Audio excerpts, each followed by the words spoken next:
Our top performer on the enterprise teams, ladies and gentlemen, join me in congratulating Joe Carney. Come on up, guys. Let's hear it for these people. That's our top performer. Phenomenal. I always said to people that chance favors those who persist. Think about that for a minute. Chance favors those who persist. You know, if you keep at something, you have a lot better chance of succeeding than if you try something, fail, and just say, oh, I tried it, it's not gonna work for me. You know, if you really want it bad enough, you'll get it. So my first job was a paper route.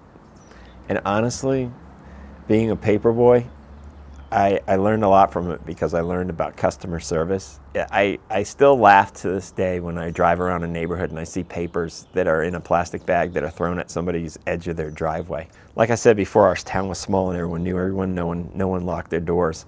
So it was nothing for me to like go inside somebody's house when they're at work and put their paper on their favorite chair or whatever. And they were like, that's pretty good customer service. So I kind of kept that in the back of my mind. You know, that's how you differentiate yourself. You just go a step above everybody else and you'll win.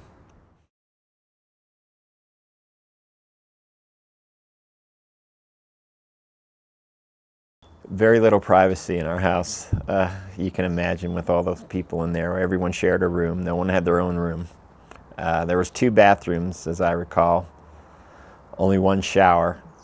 And the bathroom upstairs had one of those old cast iron tubs in it. There was 1 heat register for the whole house. It was oil heat. And in the wintertime, we would all stand on the register with our bathrobes, and the hot air would blow our bathrobes up to like a bell.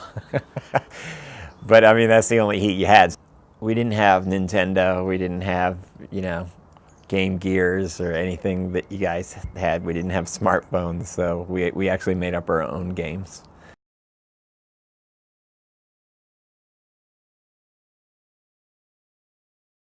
I remember it was like Thanksgiving, and my brother and I were my brother Robert, Bob, were being typical kids. My mother,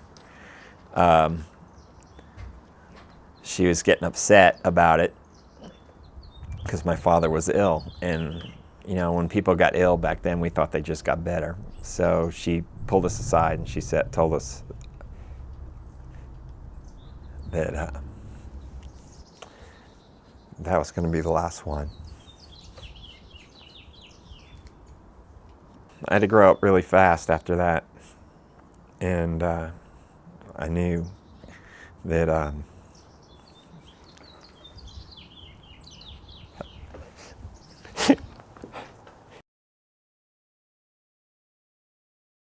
So after my dad died, I knew that I was going to have to grow up fast, and I knew my mom wasn't going to be able to send me to college, so I figured my only ticket out was to join the military.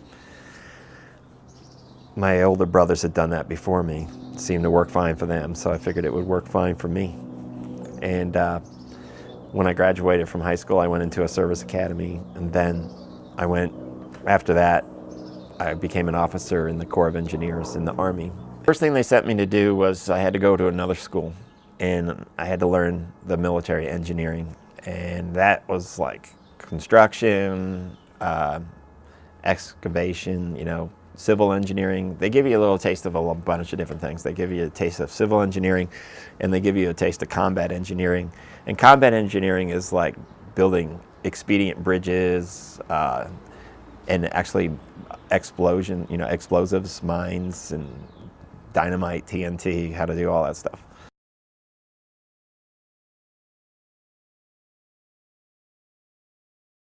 I do like working on mechanical things. I've always kind of been inclined to work on things that I don't know, you know, what's wrong with it, but I'd like the process of going through, figuring it out, and fixing it myself. So, and I think I learned that from my dad because he could fix anything.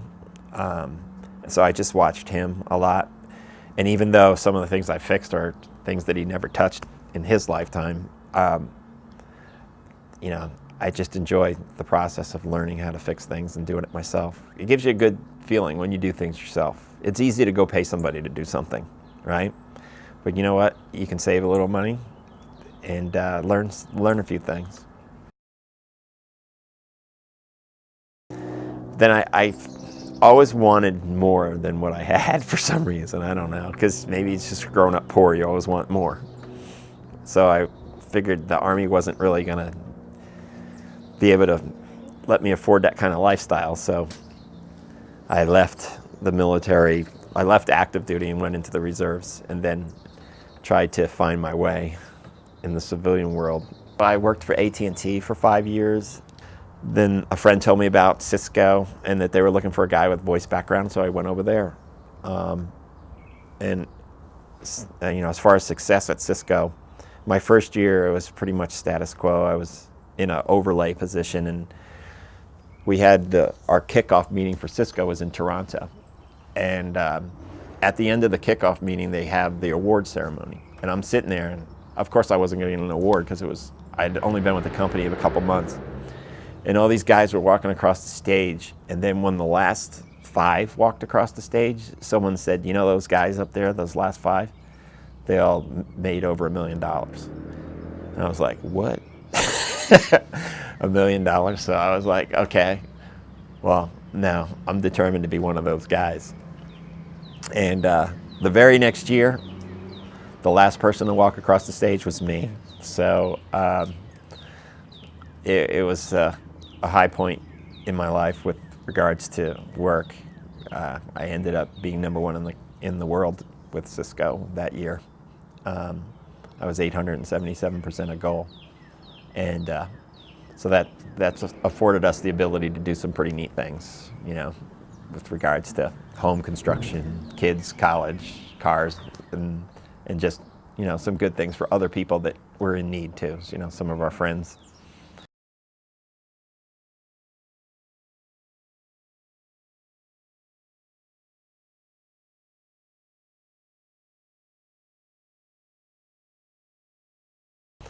And so I found the Aruba Networks, and they're based in Sunnyvale, California. And I've had the pleasure of working with them now for 4 years. And I had all of Indiana and all of Kentucky. And now I've been promoted to national account manager. So I can travel around the country and work on some of the Fortune 100 accounts in the United States for Aruba. I just bought a couple kayaks, so we're going to go kayaking when the weather gets better.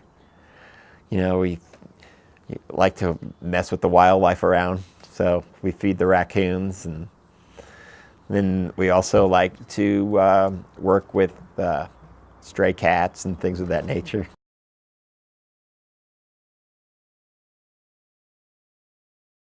No matter what you feel, right, even though it could be a desperate situation, there's always a way out. You just got to stay strong, and you'll persevere. Largest shopping mall deal to date, $40 million. Please join me in recognizing the Indiana named region at 100.